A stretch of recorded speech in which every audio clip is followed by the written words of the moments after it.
Oh, it wasn't recording? It was recording. It was live. It just didn't go to YouTube or Facebook, bro. That's crazy. So, cause I'm like, I was trying to find it on it. And I'm like, something ain't right, bro. Good thing I literally caught that, bro. That would have been. So are we live right Yeah, now? yeah, we live now. Yeah, we What's live going now. on, y'all? What's up, everybody, man? What's going on, y'all? Man, this is a microcosm of today for sure. Technical difficulties, just like the Miami Dolphins had some technical difficulties out there in Buffalo, dog. Real technical, man. Got the ass whooped, man. Real technical, man. Got the ass whooped. Real technical, man. Yeah. Yeah, these days are always gonna come, right? Like, as a fan of the sport of football, like obviously, especially with all the parity in the league, like, listen, nobody's going 17-0, man. That's not happening in the modern day NFL. But shout out to my boy Young Blood, man. I feel your pain, my brother. I feel your pain, my brother, man. Listen, man, but you know what? Like, we had started this recording, so I kind of had gotten all my energy out, but I'm going to gather it back. Because at the end of the day, I'm going to give the people what they want, man. Ultimately, any Dolphin fan, especially who was watching the game, clearly there are things that you can take away from the first quarter of the season with how the team has played. But listen, the defense has been an issue. When you look at all this talk about Vic Fangio, the defensive mastermind, you have David Long from Tennessee. Obviously, Jalen Ramsey's not out there because he got hurt. But when you look at things ultimately, the Miami Dolphins, man, you can't be half a team. As good as the offense can be, and listen, the offense isn't going to have it every week. So I'm not gonna hold it against them especially when you go up against the number 2 defense through the first quarter of the season. I knew this was gonna be a tough game. It's not like you're gonna move the ball at will on a team like that. But at the end of the day, the defense has to do better. Like, you have to be able to do. You allow the opposing team, even in there, if it's their house. Yeah, I get it, but 48 points. Come on, man. Like, we got to do better than that on defense. And for the offense, and I had told this to Herbie when we had started recording this. I hate Liam Eichenberg. Like, I can't stand Liam Eichenberg. And when I saw that he was starting today, and I just had a feeling, I was just like, there are two things. There's two things. Liam Eichenberg starting at center, and the fact that Tony Romo and Jim Nantz were calling the game. I'm sorry, Herbie. This is going to sound weird, but I think Dolphins fans can understand me on this. Listen, whenever Kevin Harlan calls our games, dog, it feels like we have the best games of all time. Kevin Harlan called the Ravens game last year. He called, I believe, the Lions game last year. He called the 70 burger this year. He called the Chargers game. I just feel like, man, Kevin Harlan is our lucky commentator. It sounds ridiculous. It is ridiculous. It has no bearing. But that's just how it feels. One of those weird superstitious things. But now, on a serious note, the offensive line, which had gotten a lot of praise, especially after last week, they showed back. They came right back down to earth today. They came right back down to earth today. TA gets hurt, so we throw Kendall Lamb back in, who's been good through the first 3 games when he's played. Kendall Lamb, and I already mentioned Liam Eichenberg, who I can't stand. And I know Connor Williams has had trouble snapping the ball, but you know what? I'll take a bad snap or two over just a bad offensive lineman. Someone who gets no push in the run game, someone who's going to get dumb penalties that cost you touchdowns, someone that doesn't do well in the pass game. And you could see it in Tua, obviously. If there's one thing that good pocket passers, great pocket passers, whatever you want to call it, if there's one thing that pocket passers hate, it's pressure up the middle. And when you have an inept player in the middle, it'll allow, especially a team like Buffalo, which has guys like Ed Oliver, Greg Rousseau. They don't even have Von Miller out there. Just think about that. And they're kicking our ass. Shaq Lawson. Like, when you look at the defensive line that they had, it's unfortunate that we didn't have all of our guys out there, but that's football. They didn't have Poyer. Tre'Davious White gets hurt. We didn't have Ramsey. Listen, there was already casualties on both sides. And the Bills proved today that they're still they wear the crown in the AFC East. They're still the top dogs. And the Dolphins, they have a way to go. This is the game that shows you that, yeah, you scored 70 last week against an opponent that allowed Justin Fields to throw for 4 touchdown passes, his career high. Yeah, that was all good and fun, but there's a whole season left to go. And this is one of those games. This was the litmus test game, and we failed. We failed the litmus test, but that's okay because the season isn't over. We still have 13 games, so Dolphin fans don't be. I'm not down. Like to be honest with you, Herbie, it's gonna sound crazy. Like obviously losing is one thing, and I already had this marked as a L anyway.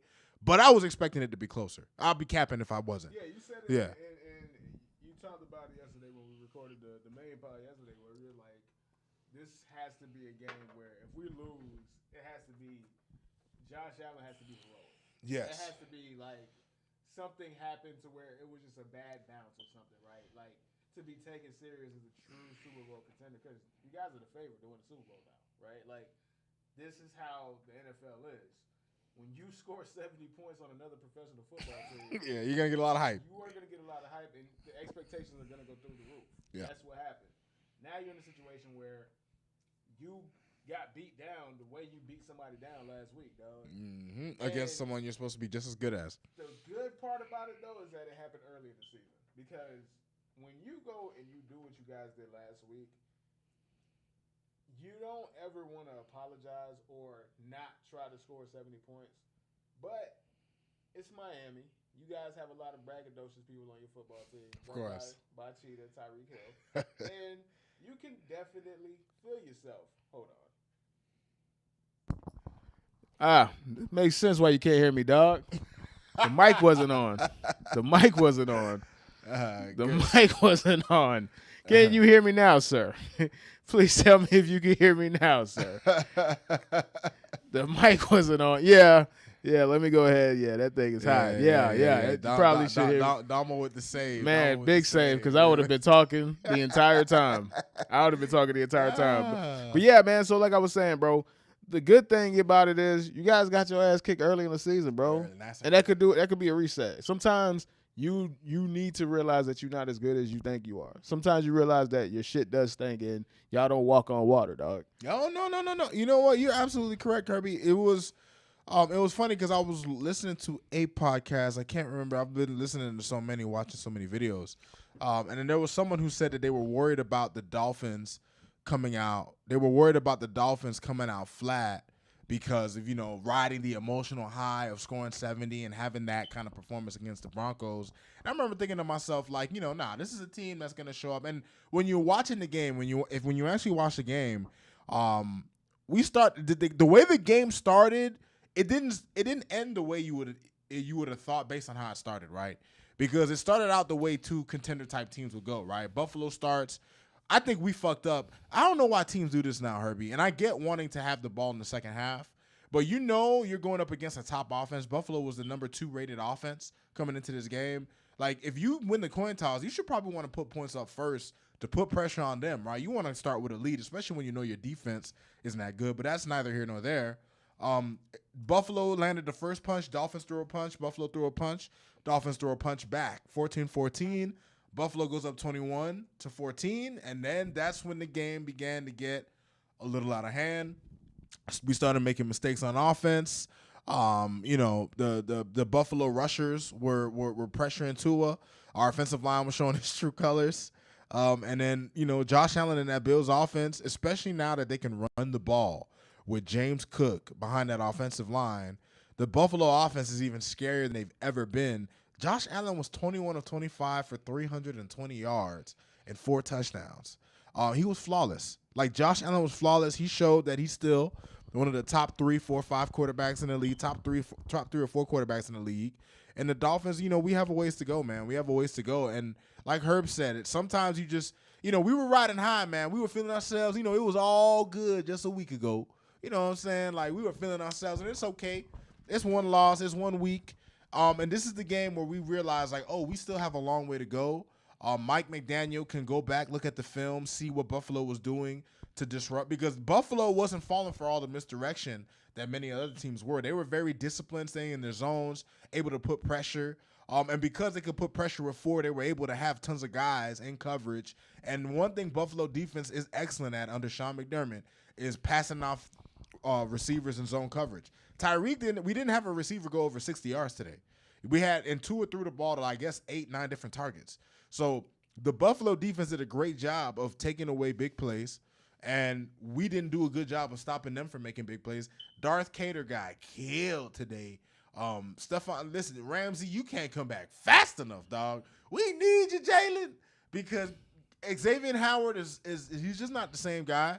And the front seven wasn't able to do much today. Like, we were just dominated on the defensive side of the ball, and the offense just was not able to just keep scoring on a very stout Buffalo defense. And between penalties, between mistakes on the offense, between the defense not being able to stop a fucking nosebleed, it was just a perfect recipe for one of those same old Dolphins ass kickings.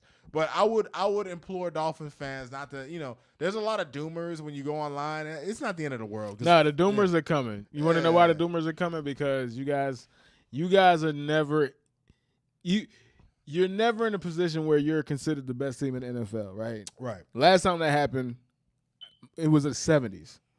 Because even when you had the Dolphins in the 80s, bro, you still had the Cowboys, you still had the 49ers, right? Like the peak of Dan Marino's powers. You guys weren't considered the best team. Right. Definitely were not considered the best team in the late 90s. God knows where you're not considered the best team in the early to mid 2000s, right? So this is the first time in probably 40 years that you guys can say you had the best team that was considered in the NFL. You even made number one on Stephen A's list this past week, dog. A lot of power rankings, actually. A lot of power rankings, right? Yeah, it felt real good, man. And then, felt real good. So to get punched in the mouth, there are a lot of Dolphin fans who hope for the best but expect the worst. Right. So there's a lot of Dolphin fans that are like, God damn it, bro. Why do we get hope? Why do we get our hopes up? Why did we do that? What did my homeboy G Baby said, man? We are the Cowboys of the AFCs. That's actually pretty funny. That's what he like to call That's actually pretty funny. I feel like you put a witch curse on this, man. That's actually pretty funny. So what do you say to those fans, as a fan yourself? What do you say to those fans? Well, I tell those fans, I said, be patient with this season. Because I've at least seen the Dolphins do things this year that they wouldn't have gotten away with in years past. And what I mean by that is, Herbie, in the first 3 games, really the first 2 games, we were a team that made a lot of mistakes that previous Dolphins teams just don't recover from. So we have showed signs. This game has told us we're not a great team. We're still a really good team. We're just not a great team. And that's okay, Herbie, because there's still a season left for us to grow, learn from our mistakes, to hopefully not lose more people and get healthier. And we'll see what happens as the season goes. Listen, man, the Giants, I think, are a good little taste of medicine for us next week, don't you think? Oh, dog, that's the best medicine anybody could order, dog. All right, so let me get to a couple of the comments, right? So our boy Dom said at least, and I can't say this nigga name, bro. This Achan? Is it Achan or is it A-Chain? No, it's spelled A-Chain, but he wants Achan. I don't like niggas like that, bro. I'm gonna spell it the way you spelled it, bro. I'm gonna phonetically say it the way you spelled. You chose to spell it, bro. Well, his parents chose to spell it. You're right. His parents chose to spell it, right? I hate people like that, bro. So we got 2 questions. So let me get back to the first one first. Let me see this here.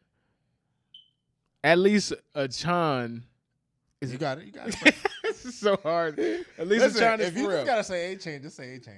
I'm gonna probably say A-Chain, bro. Until it bites us in the ass. So respond to that, to what Dom is talking about, because there are always bright spots. So what are the bright spots that you can take away from the game? Number one by far on that list is Achan. Oh no, Devon Achan is the real deal. I don't think it'll be long before he's our starting running back, because just the thing. What was touted about him was the speed, Herbie. But what's really good about him is the vision. And because he's a running back that has great speed and great vision, he's a guy that once he can see an opening, if he can hit the hole and get to the second level, who's stopping him? Like, he had a massive run that could have set up a potential comeback that Liam Eichenberg helped completely destroy. But, he was a game-changing player for us in this game, or could have been at least, and he showed that last week. Think about it. He has 300 rushing yards in the 3 games that he's played, and he had 5 rushing yards in his first game. So he's essentially acquired 150 rushing yards between 2 games. That's spectacular for a running back. He's also had 2 touchdowns, and he's showing that he's going to be a valuable weapon for us. I'm really super excited about him. All that talk about Dalvin Cook and Jonathan Taylor, we had us a bit of a superstar all along, bro. Okay, all right. Hold on, I'm gonna have to get used to that, dog. All right, next thing. did this Dolphins performance today help or hurt Sean Payton? Sean Payton is in the grits, bro. That nigga's grits. He almost lost to Justin Fields. Man. He has bigger problems to worry about than what the fuck y'all did last week, dog. But man, yeah, they like so. How do you feel about that 70 point? Because 70 points is still 70 points on an NFL team. But do you feel as strongly about it knowing that Justin Fields just turned into Peyton Manning against that same defense? Peyton Manning. What I will say to this, Herb, is that today just showed me that, yes, that last week was just more of the Dolphins came closer to reality, and as did the Broncos came closer to reality. So to me, it just shows that the Broncos are they're a lot worse than I thought they were. The Dolphins are good, but they're not as good as I thought they were. But the Broncos, they're about as bad as I thought they were. Yeah, man. Vance Joseph, dog. No disrespect, bro. I hate to see a brother lose his job, man. But you got to go, man. Listen, man. He was a coach for the Dolphins a few years back, man. I have no love for this nigga, man. I remember when he got fired from Arizona. I was like, bro, how do y'all going to fire that man? Y'all didn't even give him a fair shake, dog. I see why, bro. He is cancerous to defensive football, dog. Dude, like, bro, like, Herbie, how do you allow Justin Fields to throw 4 touchdowns? Unbelievable. Like, Unbelievable. That's absurd. Yards, like, how do you allow that man to almost complete 80% of his passes in a football game, bro? Nah, fam. That's absurd, bro. So, yeah, I don't know. Sean Payton has much bigger things to worry about, bro. They got lucky. They're lucky they won that game because they were down 21 points, man. Oh, my God, man. All right, so let's go ahead and transition over, man.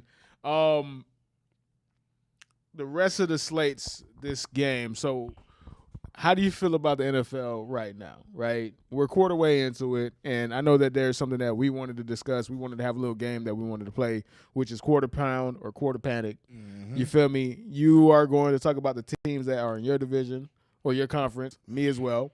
And we're just going to compare, like, who are we actually scared of in our conference leading up to it, man. So, AFC, man, who are you scared of, man? I'm just going to throw some names out, dog, and you let me know, my boy. Quarter pound, quarter penny. That shit would fucking play. God damn. All right, man. Kansas City Chiefs. Well, after watching that Bills game. Oh, wait. And if you're listening, quarter pound is like a quarter pound cheeseburger, man. That's good, man. You're good. That's good shit. Quarter panic is self-explanatory, dog. Yeah, quarter panic is I'm worried about you. Yeah. So I'm gonna go after watching this Bills game. I gotta go quarter panic, and I say that because when I look at what the Bills were able to do, the Chiefs' defense is good this year. The Chiefs' defense through the first 3 games has been really good, and when I see that the Dolphins, the Bills were the first team the Dolphins played this year that had both a good defense and a good offense. Like, we had a little bit of mix of both. We can beat one-sided teams like us, but a complete football team, we showed today that we're not quite ready to compete with the complete football team. So, quarter panic if we run into the Chiefs. Oh, so panic means like you're scared of them. I thought you meant like they need to panic, bro. I thought that's what it was. Oh! You know what? I had it mixed up. I've been drinking a little bit. I've been drinking a little bit. No, Chiefs are quarter pound. They're quarter pound. They're good. Sorry, y'all. The Dolphins made me drink, man. It's not an excuse. You know, I smoke. You know what I mean? I was speaking like in regards to like the Dolphins, but in regards to just the teams in the AFC themselves. The Chiefs are quarter pound all the way because at the end of the day, no one in their division can beat them. And now they have a defense with Patrick Mahomes, with Kelsey back, with the power of Taylor Swift. How are they going to lose, man? All right, man. The team that you just played today, Buffalo Bills. They're quarter pound, Herbie. I hate to admit it. They're quarter pound, yeah, man. They're a quarter pounder, man. The Buffalo Bills have shown it. They came into this week, number 2 offense, number 2 defense. And they showed it in this game. They beat down the number 1 offense, and the number 1 offense probably has like the 30th ranked defense because of them this week. The Bills are definitely a quarter pound, man. The AFC has some scary teams. Ooh, Los Angeles Chargers. Los Angeles Chargers. We should have thought of one that's like a middle, like dollar menu, dog. Like a dollar menu, bro. What I'll say for Los Angeles Chargers, you know what it is? The AFC has so many good quarterbacks. Because I got to go The AFC has a lot of good quarterbacks, but the AFC doesn't have too many good teams, bro. That's the crazy part. Because the Chargers, like, I would like to say quarter panic, but the Chargers' offense is good enough to carry them into the playoffs. And you never know what happens when you get there. So for now, quarter pound for them. Okay. Pittsburgh Steelers. Quarter panic. I'm talking hit the panic room button. Kenny Pickett had 114 yards the day before he got hurt, man. This is terrible. Nah, dog. it's looking like Kenny Pickett was not. It was looking like he wasn't in the move, man. Like, bro, let me ask you a question. What's up, man? How different is preseason from the there's two people that have literally tricked me in the past 4 years of football from their preseason performance to their regular season performance. Actually three. Zach Wilson is number one, far and away, bro. I thought Zach Wilson was going to be special after his preseason, bro. He was amazing. And then real season football happened, and it was just a completely different thing. Like completely inept. Like somebody flipped the switch on him. Kenny Pickett is followed, like right behind him. But in the reverse of that, Deshaun Watson was bad in the preseason, and then he was fucking amazing once the regular season started, bro. So it's really weird. But Kenny Pickett, what are these teams doing in the preseason that they're not doing in the regular season, dog? Is it really that vanilla? It's super vanilla, Herbie. Like, I guess because in the preseason, teams run their most basic, there's no any kind of game planning, just Madden play. They run Madden plays in the preseason, bro. Where they don't dress anything up. They just say, hey, we're just going to do basic cover 2. We're showing you basic cover 3. We're going to show you a basic obvious blitz. So, Kenny Pickett thrived in the preseason environment, man, and in the real NFL where they're going to disguise coverage, when they're not going to tip their hand, when you actually have to make throws into windows that you have to anticipate. The one thing that I've seen from Kenny Pickett so far, Herbie, is that he hasn't been good at anticipating where to throw the ball, and he doesn't have a great arm.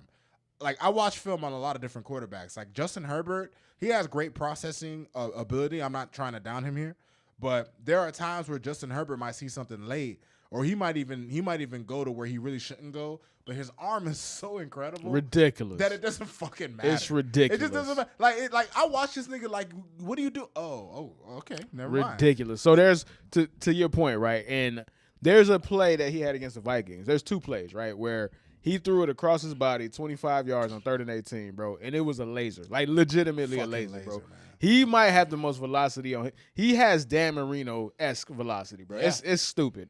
Then there was a play that it was on the goal line where he did the little sidearm, but I've never seen this in my life. The speed at which it went from his hand to the receiver's hand, it was like 2 seconds. It felt like it was CGI. It's like a skip time. Yeah, like it was. Yeah, I seen that. I know the exact same play you're talking about. Yeah, man. I know the exact same play. And he had another play in the end zone where he's throwing it where he's late. He's looking through his reads. He goes to a second progression. He's late, but his arm is so good. He cuts through the wind, and the defender tries to get the pick, completely misses it, touchdown pass. So, Kenny Pickett doesn't have the kind of arm that could save him from not being on point with his processing. So when you have an average arm and you're not really seeing the field well, you get the performances that you get from a guy like Kenny Pickett. It's just that simple. Yeah, man. Okay. I'm trying to think of another team that should be good that we have to worry about, man. After today, Cleveland Browns. I'm gonna say for the Cleveland Browns, they should be. I'm gonna give them quarter pound, and I'm gonna tell you why. Because today Deshaun Watson didn't play because he was out with an injury. Now, from the sounds of it, it doesn't sound like it's gonna be some type of like lingering injury that keeps him out sidelined for weeks. So, in the last game that he played, he looked really good. I was thinking of saying quarter panic because of Nick Chubb being hurt. But if Deshaun Watson can be 80% of what he used to be, they have a chance. because the defense is good. It's just the defense today had no. When your quarterback those 3 picks, your defense isn't gonna hold it down. It's just not happening. Man, Dorian Horton Thompson, bro, must have seen ghosts, bro. Like Sam Donald. Yeah, he shouldn't have been out on the field today. That boy was on Scooby Doo, bro. He wasn't ready for that. He was done. He wasn't ready to be on the field today, bro. At all, bro. At all, man. I'm trying to think some other teams in the AFC, man. I'm not even going to say the Las Vegas Raiders, bro. They don't even deserve my breath, dog, at all, down man. 10 points. That's absurd, man. That's absurd, man. All right, man. Let's switch over to the NFC then, man. Actually, no. One more team. No. Ugh.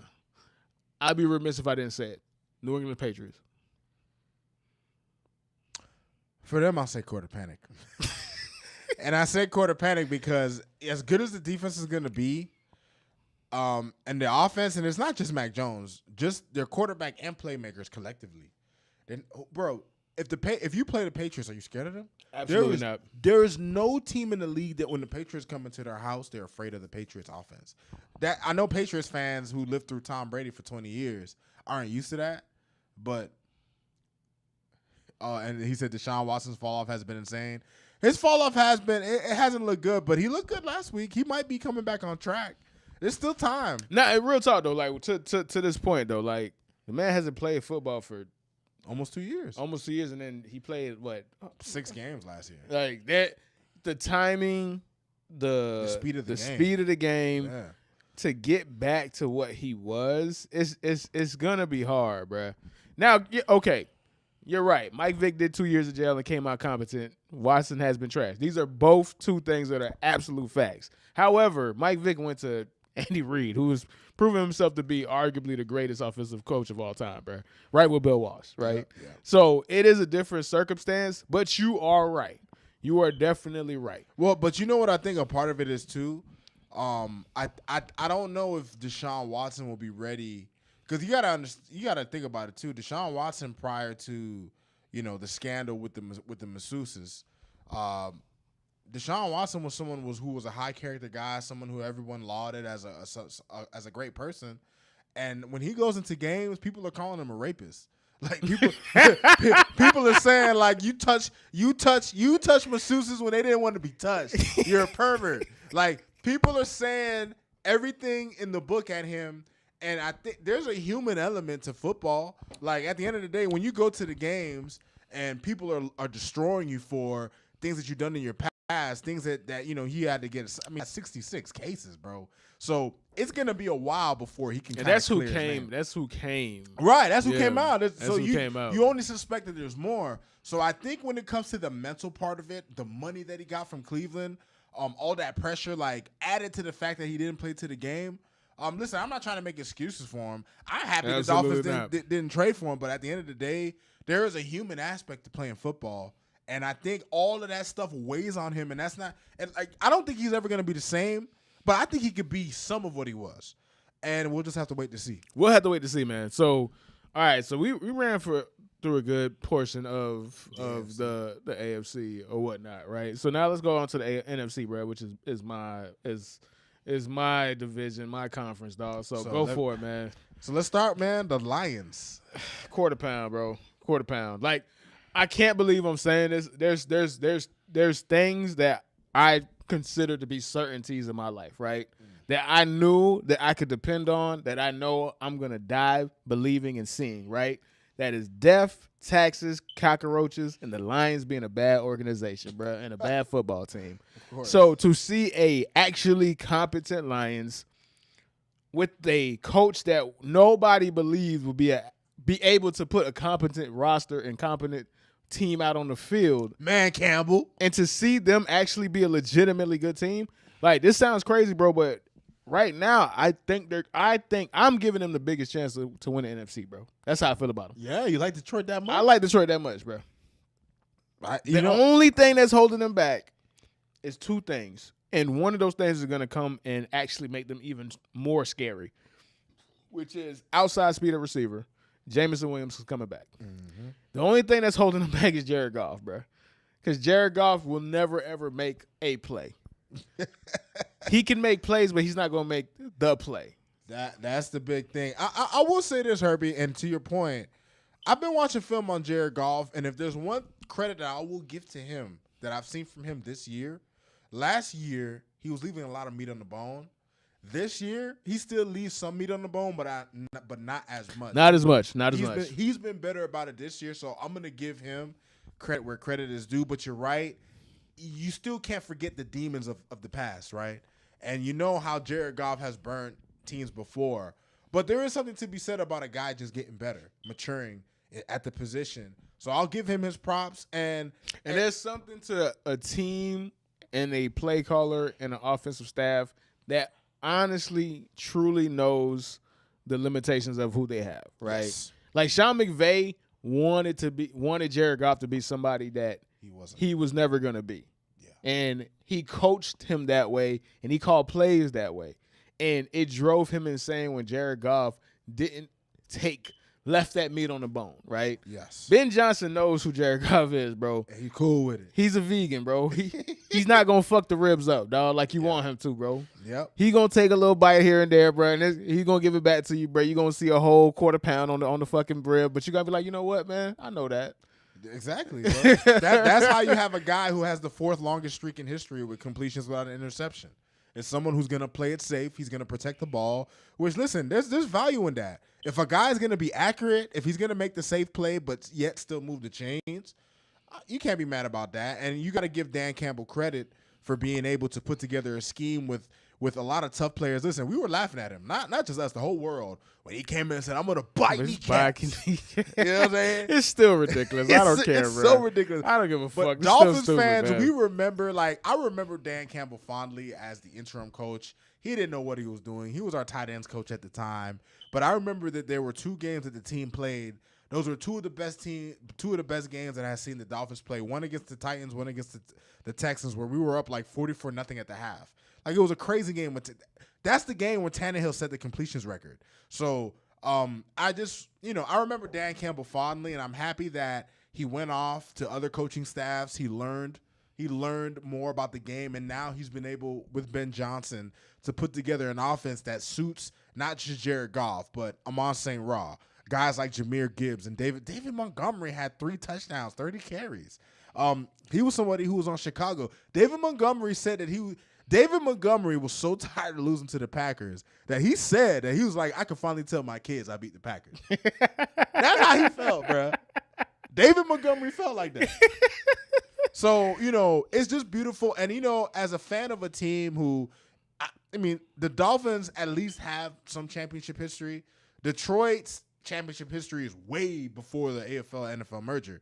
But Detroit has been a team that has just been a beacon of darkness in the NFL, a team that has never had much success. And I like when the underdog finally gets a shine. Mm-hmm. And it's nice to see the Lions get their shine. And I think, to be honest with you, to Herbie's point, there isn't a team in the NFC that I think can, overwhelm them. Like, they can beat the 49ers. They could beat the 49ers. They could beat the Eagles. They could beat definitely the Cowboys. beat the Eagles. They could for sure beat the Cowboys. So we lost to the Cardinals. We could definitely get our ass kicked by the fucking Lions for sure. So, to your point, Herbie, Detroit's look good. We both picked them to win the division before the season. It's looking good right now. And there's one more thing that I want to get to, and it's about Man Campbell, and then you can go to the next team. Because I want this to be said or whatever, so I'm trying to get a little more, what's it called?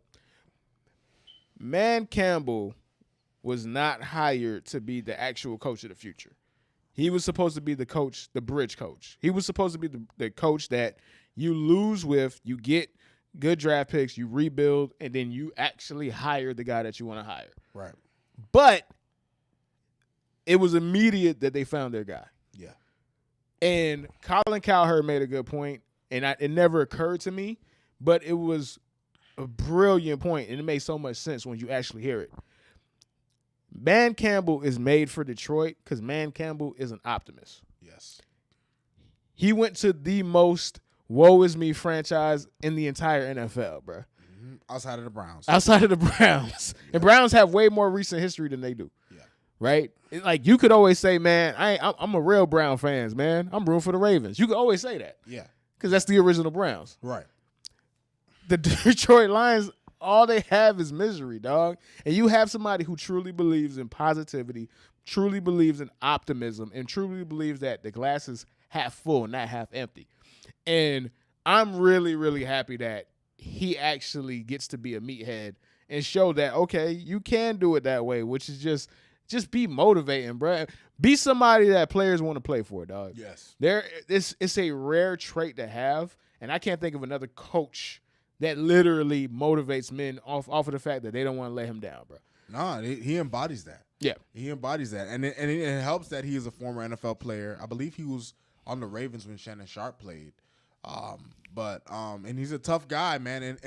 And teams take on the personality of their coaches, and Detroit is now looked at, you would have never guessed, but they're now looked at as a very tough team. Ooh, the Cowboys are kicking the Patriots' ass. I love it, bro. I'll get to that when we do bad beat of the week, bro. Fucking god damn it, dog.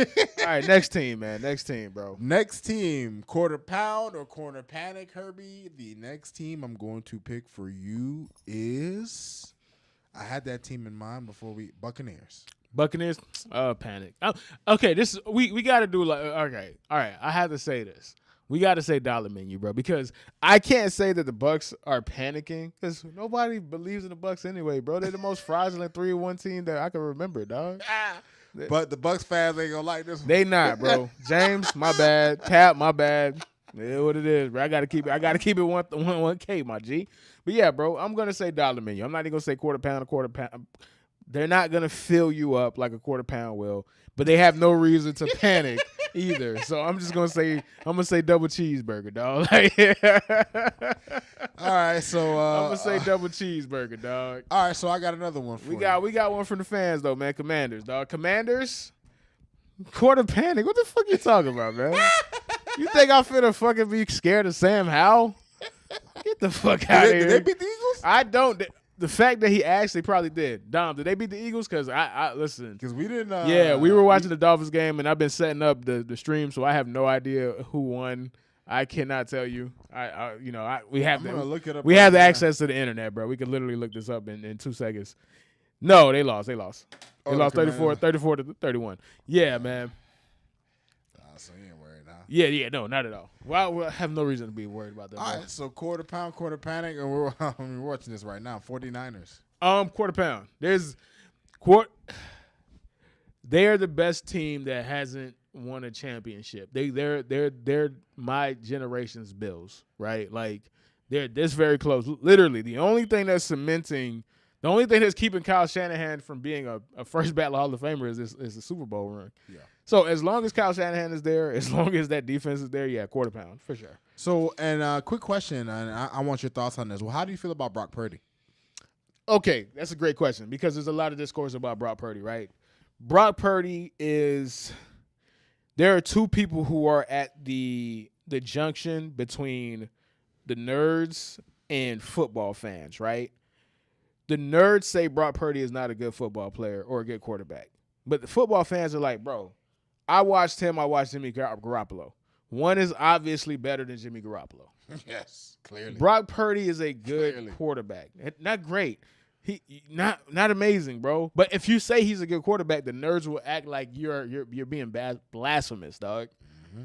They will act like you are saying something rude about their mother if you say Brock Purdy is a good quarterback.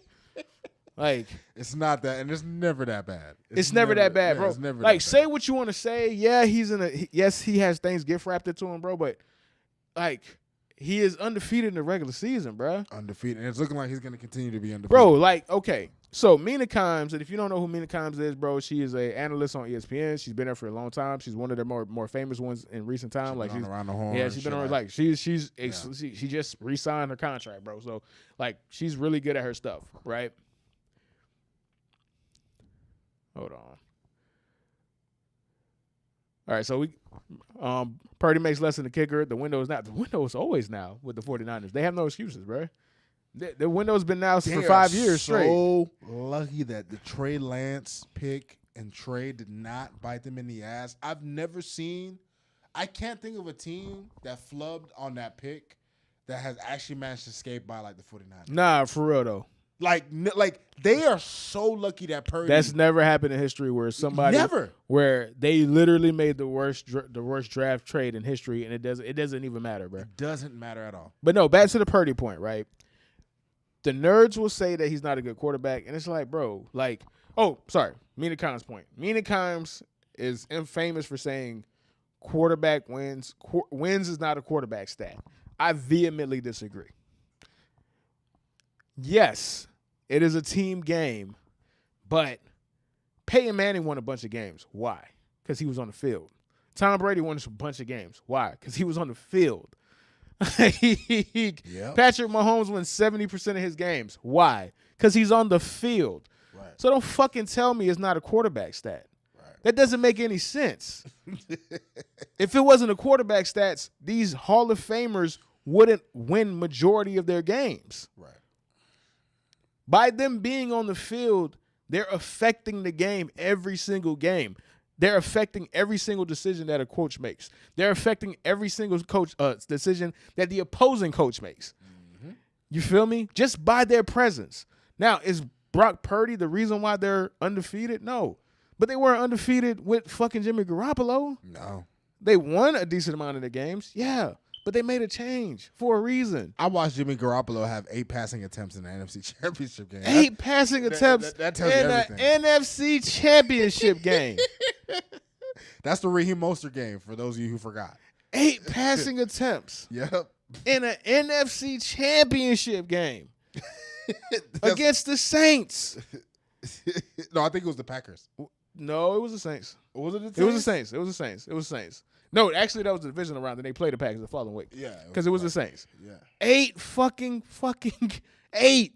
That's a hurt. Okay, so no, bro. Like, I think what happened last week, because Brock Purdy had a bad game visually, people were like, you see, he's bad. You see? No, bro. Everybody has that game, man. And literally multiple times a year. Like, everybody. It just happened to be on Thursday Night Football, dog. Yeah, where everybody can see it. Everybody's paying attention to it. Everybody has that game, bro. Bro, I was on Twitter. Everybody was like, you see, he's bad. That's you see that? He's really bad. You see that? This is what no, bro. Overreaction, dog. What about last week in the fucking playoffs, bro, when he's rolling out to the right, avoiding sacks, hitting people in the back of the end zone, dog? Show me that too. Yeah. Both things are in play, right? Show me that too. So yeah, absolutely, they're 100% quarter pound. But they do have to win though. Yeah. I mean, if there's any, is this got to be the year for them, Herbie? This got to be the year, right? Because they've been so close for the past 3-4 years that, how long does a window? Because this isn't college football. How long does a window stay open? They got to win it this year, right? They have to win it. They have to win it either this year or next year, because there's no excuse. Because they're gonna have to pay Brock Purdy. So So they're gonna have to win it next year, bro. But the other junction of nerds versus football fans, Justin Herbert. He's the complete opposite end of that. The football nerds think he's the fucking second coming to Joe Montana and Jesus Christ. Football fans are like, he could do more. He's Phillip Rivers. That's what he's Phillip Rivers with Dan Marino skills. Yes. That's how I look at him. Yes. That's what he is. He's Phillip Rivers with Dan Marino skills. And there's nothing wrong with that. And I figured it out. I know why. I know why he is the perfect nerd quarterback, but people are skeptical. He's the eye test quarterback, right? At the same time. Because he's an elite quarterback. He's not a good football player. Those are two different things. Patrick Mahomes what separates Patrick Mahomes from everybody else is that he is an elite quarterback and he's an elite football player. Yeah. What I mean by that is he has elite football instincts. Justin Herbert does not. Justin Herbert has good football instincts. But there's a reason why Justin Herbert has you remember so many drives where he just takes a bad sack.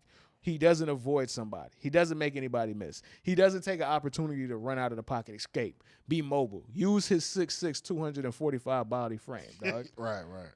Because he's an elite quarterback, but not an elite football player. They're very, very different things. So that's how the nerds could say he's fucking awesome, because everything that he does from a nerd perspective is fucking awesome. But for me watching him, game on the line, you're down, 4 points? You got to go get it. I seen in the same game the person that you were considered to be better than in Tua Tagovailoa on 4th down, avoid the rush, sidestep somebody, throw the ball up 40 yards in the air, hit somebody in stride. Your turn to do the same thing. 2 sacks. 2 sacks. Intentional grounding. Game over. Yeah. Not a good football player. Yeah. Not an elite football player. Not an elite football player. Yeah. No, I hear you. Like Lamar is an elite football player and a really good quarterback. Right. You know Right. Right. Yeah. Another example. Saquon Barkley. Saquon Barkley is an elite athlete that plays running back, but he's not a great running back. Those are 2 different things. Nah, I disagree with you, Dom. He's an elite quarterback. He is elite. Processing. Like, he's completing 75% of his passes. He's bro. talking like, about Herbert? No, Yeah. Nah, Herbert's elite. Like, I listen, trust me, I'm a Tua guy, and I got to admit that shit. he's an elite quarterback. I watch too much Justin Herbert, bro. I watch too much of him. He's elite, though. He's an elite quarterback, not an elite football player. I question him being top 5 coming into the year. I don't know. Yeah, for sure, man. All right, next team. All right, next team in the NFC, Herbie, and you're going to like this one, the Eagles. Quarter panic, nigga. Fuck them niggas, man. Bitch ass niggas. Quarter panic, suckers. The fuck? Y'all niggas going toe to toe with Sam Howell? Please, nigga. You know what? And before you go on, I do want to say the Eagles 4-0 this year don't look like the 4-0 last year. Absolutely. This shit all smoke and mirrors, bro. This shit, they tricking y'all, dog. They Twix, nigga. They Twix. This shit tricking y'all. Don't fall for the hype, bro. They're quarter panic, dog. They just have not had to come to terms with the fact that they played a team that's going to make them pay for not being as good as they were last year, dog. Right. Like, you can argue that they beat one good team, and they didn't. That's the Buccaneers. That's their best win. Like, they going toe to toe with Sam Howell, man. Sam Howell just threw 4 picks last week, man. Stop this, man. Stop it, man. Quarter panic, man. Next team, man.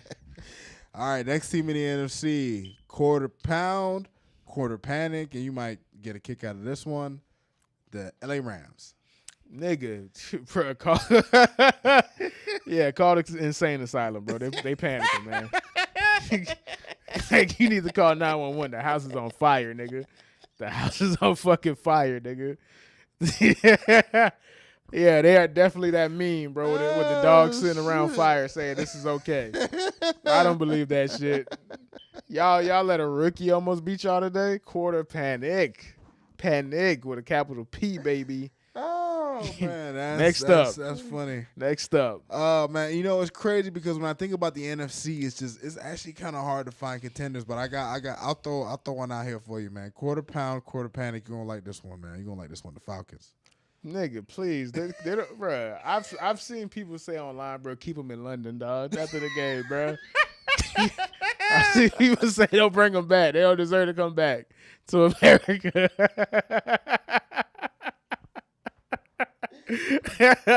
I've seen multiple people say after what Desmond Ridder did, Desmond Ridder needs to be arrested. Bro, Desmond man. Ridder put me to sleep, bro. Desmond Ridder needs to be arrested. Let me tell y'all something. Man. If you ever need NyQuil, fuck NyQuil, fuck Robitussin. Just throw on some Desmond Ridder footage, man. That game put me to sleep. The Cowboys are dominating the Patriots. Yeah, man. Shout out to it, man. I love it. Yeah, you was right to say quarter panic for the Patriots, man. This shit getting ugly. Shit getting ugly out there, man. Foxborough, man. Shit nasty, man. Yeah, but yeah. Desmond Ridder needs to be arrested. Baker acted everything, bro. Throw the book at that nigga, man. throw that nigga under the jail, man. I got one more for you, man. What's up for you, man. And this just goes to show that, I mean, the NFC is really weak. But I'm gonna go with this one, man. Quarter panic, Green Bay Packers. Quarter panic, but not for the reasons why you think, right? I don't think that they thought they were gonna be anything this year, but then Jordan Love had like a decent half against the Saints, and they were like, okay, we might be something special. And then he came back to reality. And the reason why I say quarter panic is because I don't think this is the first time where I truly don't. They feel like they have a vision, but they don't really know what they're doing. Yeah. So they're just winging it right now. And We'll probably have my boy Josh on in the upcoming weeks to get the pulse of to the Packers to see how he feels because he's more connected to the franchise than we are, obviously. Right. But yeah, I'm going to say quarter panic just for the simple fact that they are definitely in limbo. They're not going to be good. Jordan Love is very all over the place, which is expected, but at the same time should be better because you've been in the NFL for 3 years already. This is your 4th year in the NFL. And you have a guy like C.J. Stroud in his rookie year who's looking really good. Exactly. Touching it like exactly. Really just put up 30 points today really on the fucking Steelers. Yeah. So yeah, I would say quarter panic. I would definitely say quarter panic for sure. All right, man. A lot of panics in the NFC. Oh, man. yeah. A lot of panic. This is one of the rare seasons where there's no true great team in the NFL, dog. Which is making it for a fun season, though. Yeah, I enjoy that. It's making it for a fun season, man. So, last topic, last thing for the day, man. Bad beat of the day, bro. This is gonna be a new segment, dog. Herb weekly bad beat, dog. Oh, actually, I got another one. Two topics, actually. I'm sorry. So we'll do this one and then we'll do the last topic or whatever because I just seen it. I remember, and it's gonna take us to college. All right, man, guys. I'm a betting man. Rod's a betting man, bro. But Rod has the luck of the Irish much more than I do. I've been so bad with the betting this week or this year that I made this segment called Herb's Weekly Bad Bet or Bad Beat, I should say. Week 1, my bad beat was Michael Pittman Jr. was 3 yards away on a 17 parlay. 17 parlay. That would have brought me back $860. Ask me how I know the exact price. It didn't hurt, did it? Yeah, of course it did. 3 yards away from hitting. He needed 100 yards. He finished with 97, bro. The following week, or this past week, another 17 parlay. I needed Dak Prescott to throw for 2 touchdowns. I had him on a 1.5 over passing touchdowns. I had him over. He was in the red zone 6 times. They didn't score 4 out of those 6 times. The last time he was in the red zone, he threw a pick. Missed out on the parlay because of that. All other things hit. Today might have been the worst one, though. Today might be the worst bad beat of all time. I had a 5-team parlay. Buccaneers money line. They won. Broncos 2.5. They covered. The Chiefs. I know they're gonna cover. It's they playing the Jets. I don't even have to. I predicted the future. No question, man. No question. The last thing that was going to bring me a win. Lamar Jackson, total completions, 15.5. I picked the over because, of course, he's Lamar Jackson. Rod, could you tell the people what Lamar Jackson finished with, dog? Lamar Jackson finished the game against the Browns with 15 completions on the dot. Oh, my God. Damn it. On the dot. That's cold. That's cold. Bro, this is so tormenting, dog. I can't keep doing this, bro. Like, this hurts too much, Listen, dog. man, if it makes you feel better, Trevor Lawrence fucked me on my prize picks. I just needed you to have, what was it, like 230 yards or something, man? You finished with 207, man, bro. that's on you, though. He's been kind of ass this season, though. I thought at least with the I thought, man, maybe this would be the game, dog. That's on you, bro. The nigga's bottom in pretty much all the statistical categories right now, bro. Like, he's not that guy. He's not that guy. Nick, you lied to me, Nick, right? He is not the prince that was promised, dog. It's not. Oh, my God, man. All right, man, last topic before we get out of here, though. This is going to go to college, though, man. Caleb Williams, man. Caleb Williams. Anybody who watched USC, Colorado, bro, awesome game, super fun. But listen, I'm not trying to be the natural born hater, bro. I'm not trying to be Gerson of the East, bro. But dog, they need to stop with this shit, bro. They getting out of control with this shit, bro. What, with the Caleb Williams hype? Bro, they can't keep glazing this nigga, dog. Like, they gotta stop, bro. Yeah, they're gonna keep doing it, bro. He's the top. He is the new hot topic, man. Guys. That's it. Every light-skinned nigga with curly hair is not the next Patrick Mahomes, bro. We got to stop this, bro.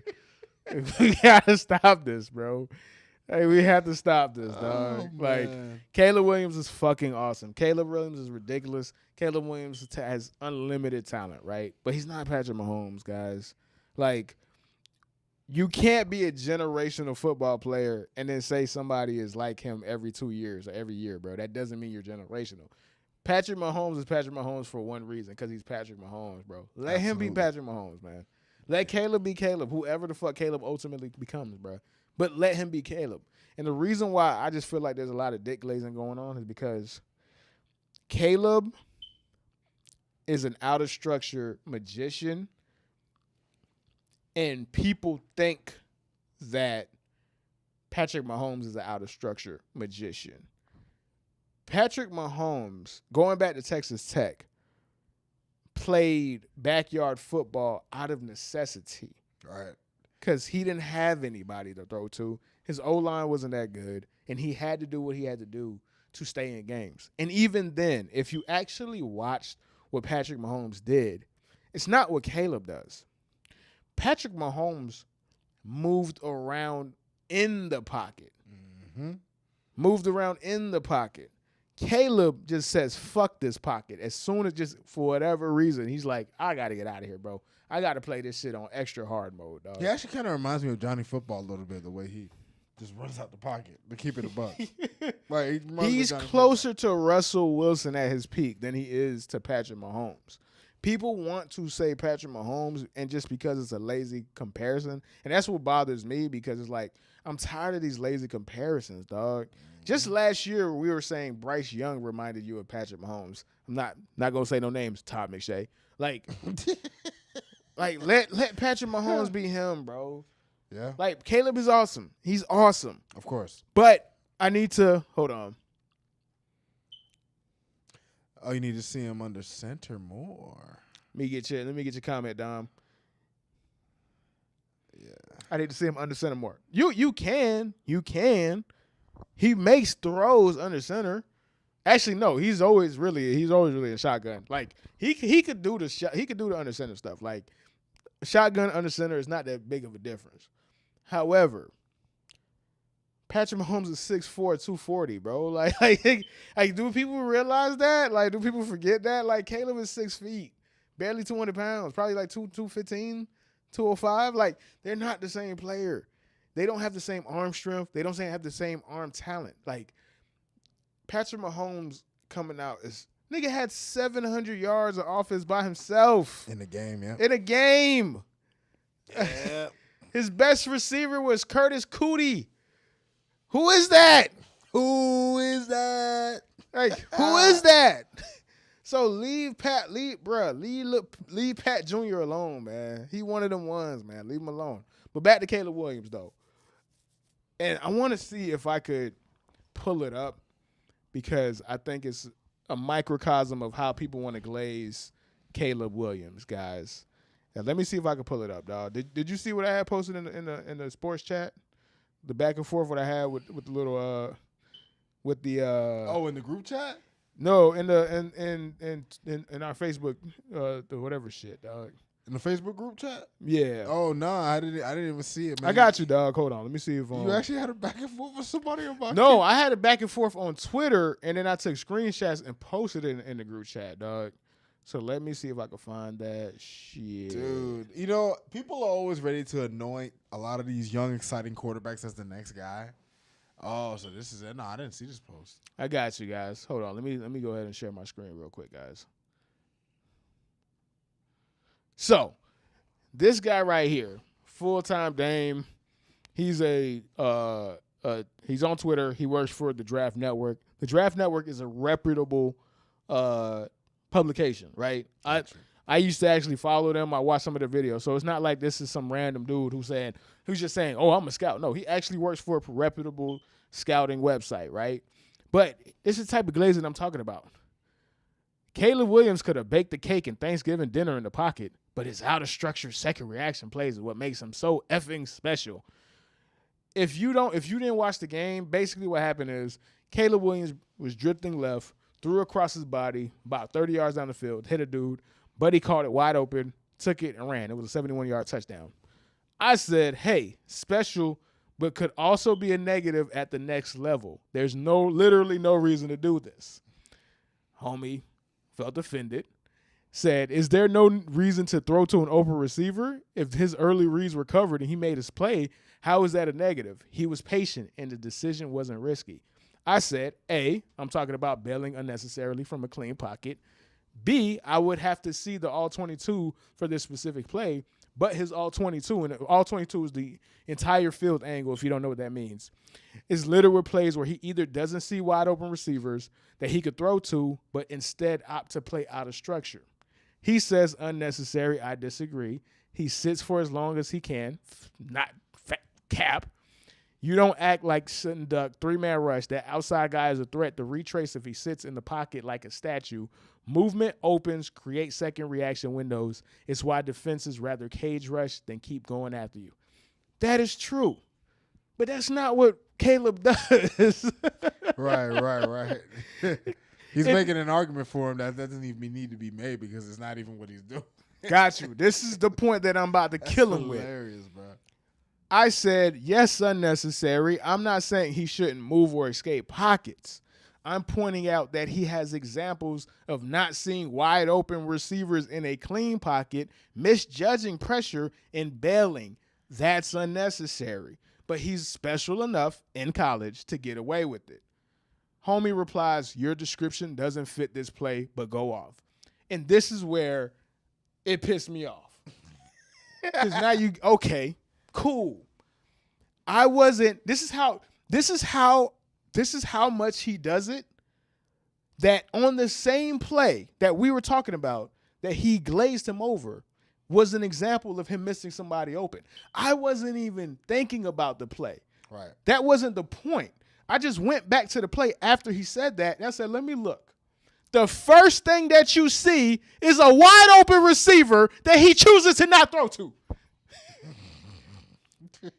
I took a screen cap, I circled it right here, and I said except it's exactly indicative of this play, but go off. And then I hit him with a, you got National Scout in your bio, laughing my ass off. Never replied, bro. That's hilarious. The first play, not even on all 22, Rod. And it already. This is the broadcast angle, and it's right there in your face. Wide open. This is Caleb. This is his pocket. This is two linebackers syncing with the crossing receiver. This is going to be so open. Look at all this space. The very play that he said is not indicative of, I immediately seen that. And I am not a professional scout. This goes to show, right? just goes to show, right? It just goes to show, right? And I'm not a professional scout. This goes to show, man. And I'm not a professional scout. And that literally the same play that I wasn't even talking about, because that wasn't the point I was trying to make. I said, okay, let me go look at that play. The first thing that I see is him doing exactly what I said he does. All the time. To the T.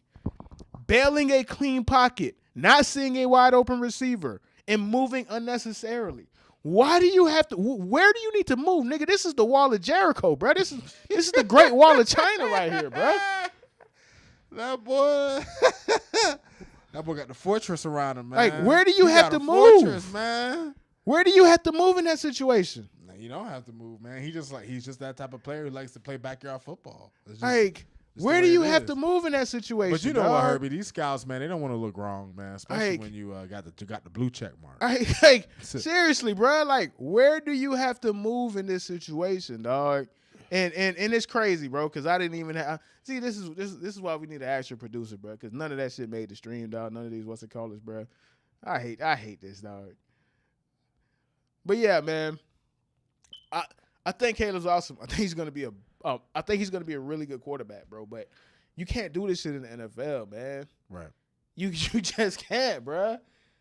You can't do this shit in the NFL, dog. Like, you ain't gonna get away with it like you do. You're not gonna get away with it like you do in college. And Dom, bro. you're right, man. CJ Stroud is looking real good, man.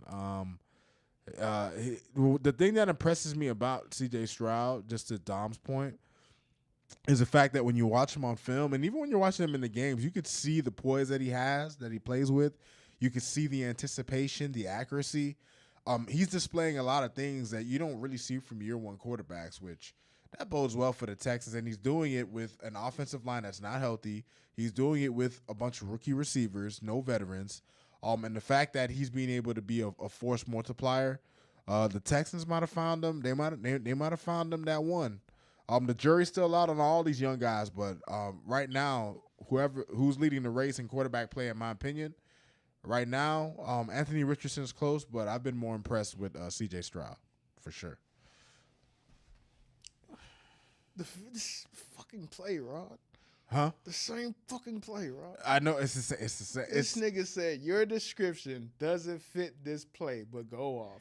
Well, National professional scout, right? But you know what it was, Herbie? I think he was just trying to call your bluff. Like he was just calling your bluff, like you're not gonna go look at the tape, like you don't watch film yourself. I don't even think he was calling my bluff. I think that he's not good at his job, which is worse. Actually, I was trying to spare him that. Like, Rod, I was trying to you spare him can't that. say your description doesn't fit this play, but go off. And I immediately out on the shit that you posted. Yeah, that's embarrassing. That's embarrassing. And I don't get paid for this. I work at Pepsi, man. Maybe we should apply for these. Clearly, bro. Clearly, dog. But okay, man. So yeah, let's go ahead and kill the stream, though, man. We already an hour in, bro. So yeah, man. Probably should plan more if we were ever to do this in person again, dog. I make sure to get a wide angle plan, but whatever, dog. All story short, bro. Dolphin fans, you still good, man. Don't 1, bro. Don't panic. Listen, man. A good no quarter panic over here, baby. A good friend of mine once upon a time who was going through some things told me, "Don't panic, man." He wrote it on his hand. Wrote it on his hand, man. Wrote it on his hand. Looked man. at it every day, he man. Looked at it every day, man. And that stuck with me, man. And Dolphins fans, that's where we at right now. Don't panic. The Buffalo Bills, they've been the top dogs. They have a great quarterback. They have a great coach. It's gonna take us time to build to get to where we're gonna want to be. But listen, the fact that Tua made it out the game healthy, we had a few injuries, but we still have a lot of our core players that we need. So we just go back to the drawing board next week. We get the Giants, and then we go from there. I mean, we go from there, man. That's it. All right, man. See y'all later, man. See y'all next week, man. That was it. Oh, we know. That was the point, Dom. The fucking point, man. Deuces.